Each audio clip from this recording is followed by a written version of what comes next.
What happens when a man already out on bond racks up not one, but multiple new charges, including a terroristic threat? Today's courtroom drama in Harris County, Texas, unfolds like a cautionary tale in real time. Our defendant, Mr. Bleedo, stands accused of crashing a car into a residential home, allegedly pulling a gun and threatening to kill a neighbor. But that's not even the whole story. There's also a felony assault charge, evading arrest, and a questionable history of bond releases. Watch closely as the judge navigates a maze of conflicting timelines, heated allegations, and a defendant who just might be running out of chances. And trust me, the judge is about to make it very clear she's not here to play games. Yes, sir. No, sir. On Fleischer side, all he's doing is setting the rules that you want to follow. Okay. Yes, sir. What's the name? Bledsoe. Evading arrest and terroristic threat. He was in custody because he had a pending felony in the 228. So he's bonded out on all. The evading, I think, is 12 yards per the officer. So Notice how the judge immediately zeroes in on the bond issue. She's not just asking random questions, she's probing why someone with a felony assault, a terroristic threat, and an evading arrest charge is still out on the street. PR bonds, or personal recognizance bonds, essentially allow defendants to be released without paying cash up front based on a promise to return. But in cases with violent allegations, judges can push back hard, especially if they think public safety is at risk. You can almost hear the skepticism in her voice as she digs for details, because to her, these aren't just pending cases. They're a pattern. I will say our cases are the due cases. So I wouldn't call them new. They're just cases. Well, he picked up the felony, and then afterwards he picked up these two misdemeanors. I don't understand why he's coming here in December when he got a bond in October. How on earth is it? He was in custody, I think, on the felony. Oh, I see. Okay, and then he bonded out of the, right, okay. Yeah. Got it. All right. We are going to do probable cause. You have the right to remain silent. Anything you say can or will be used against you. Please, what happened? On October 19, 2024, officers were dispatched to a minor crash at a residential home in Harris County, Texas. The call described a male at the location crashing his motor vehicle, then pulling a gun, and was trying to fight people at the location. When officers arrived at the location, they observed people at the location pointing at the defendant. Upon contact with the defendant, the officers introduced themselves as Houston police and told them to stop. The defendant then walked into his residence and came back out approximately 2 minutes later.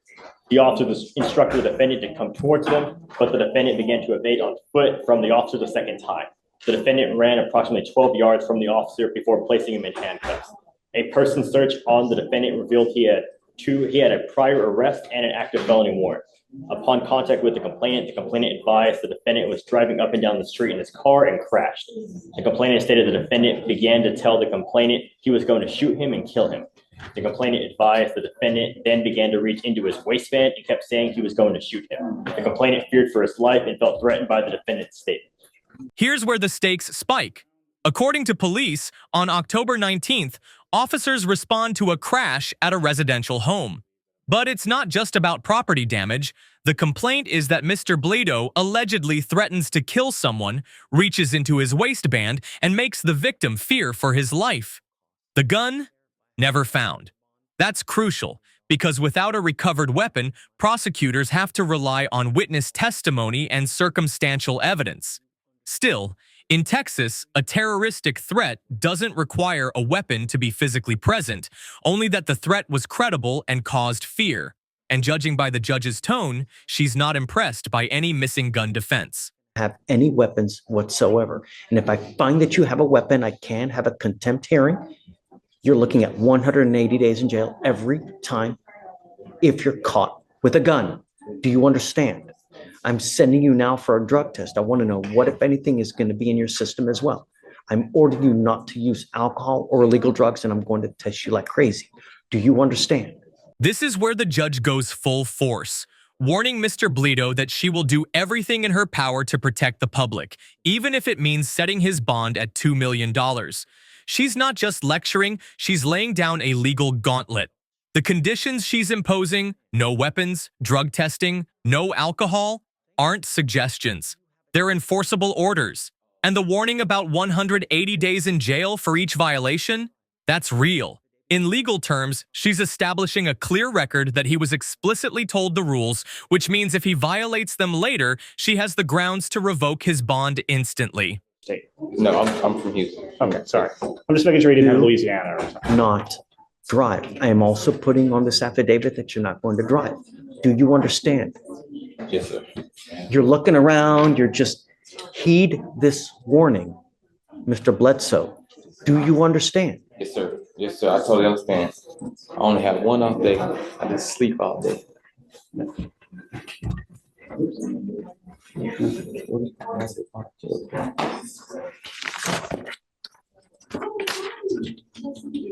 Did I hear him say that he had an objection? No, most definitely not. He was just No. asking a question. Okay, just Objections. don't use.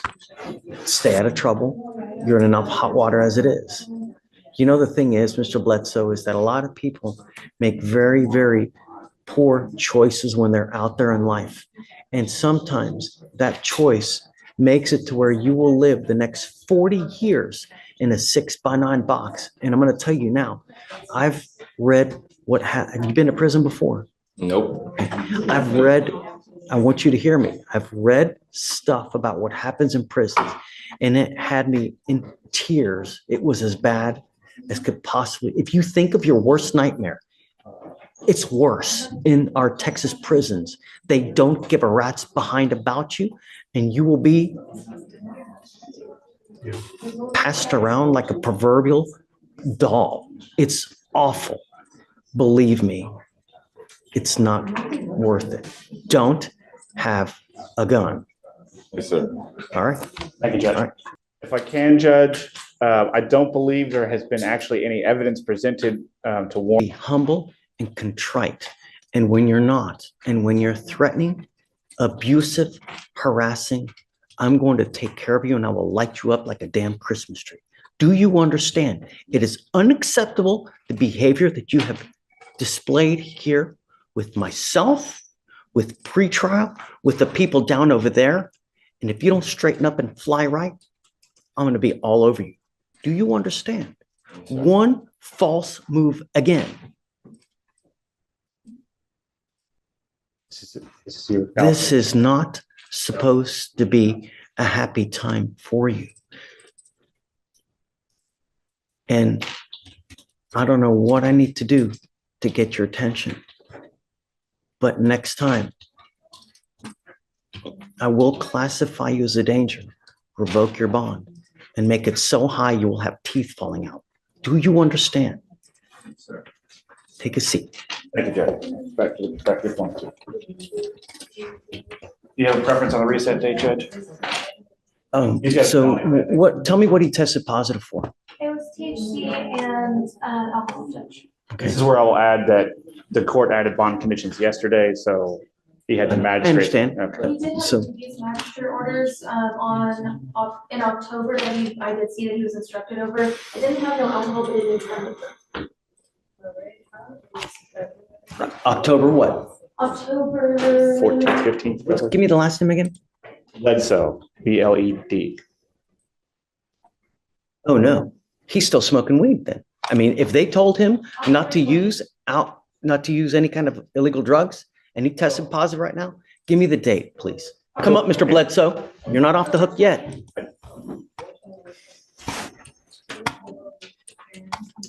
This is where I will repeat my assertion that since he's out on bond, he's entitled to a hearing where the rules of evidence would apply. What we're doing right now. Well, then I'm going to object to hearsay to anything and everything being heard by the court.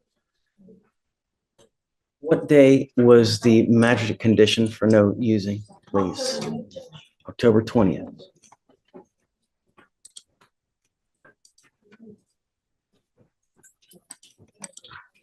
I also give my spiel about THC seltzers that I could buy at Specs that have no alcohol but have THC in them. You are not to use alcohol. You are not to use illegal drugs.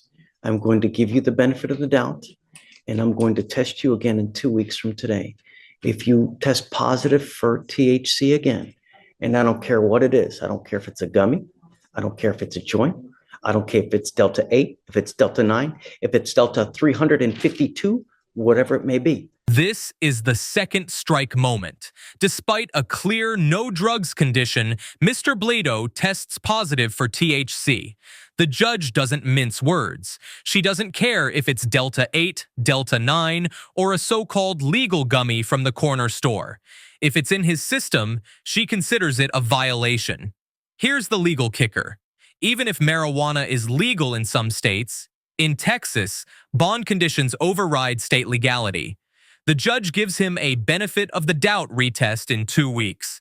But make no mistake, she's framing it as his final warning. Fail again, and the bond disappears. You will stay with me. Do you understand? Yes, sir. Get whatever records you need. But if you test positive for THC again, Yes, you're sir. on notice now. You will stay with me. Yes, sir. Okay. Thank you, Judge. Have a seat back in there. Come on. But did you have a preference on the reset date, Judge? 2 weeks, whatever you want. Oh, I'm sorry, you're right. You said And 2 I'll weeks. test him back and we'll see. And there you have it. A tense courtroom exchange that blends legal warnings with very real consequences. From multiple pending charges to a disputed gun incident, from bond condition violations to a final 2-week ultimatum, this case is a stark reminder of how quickly a defendant's freedom can hang by a thread. The judge's message couldn't be clearer. The court will not hesitate to act in the name of public safety. What do you think? Is the judge being too harsh or exactly as tough as the situation demands? Drop your thoughts in the comments. And if you found this breakdown as gripping as we did, hit that like button, share this video, and don't forget to subscribe for more jaw-dropping courtroom showdowns.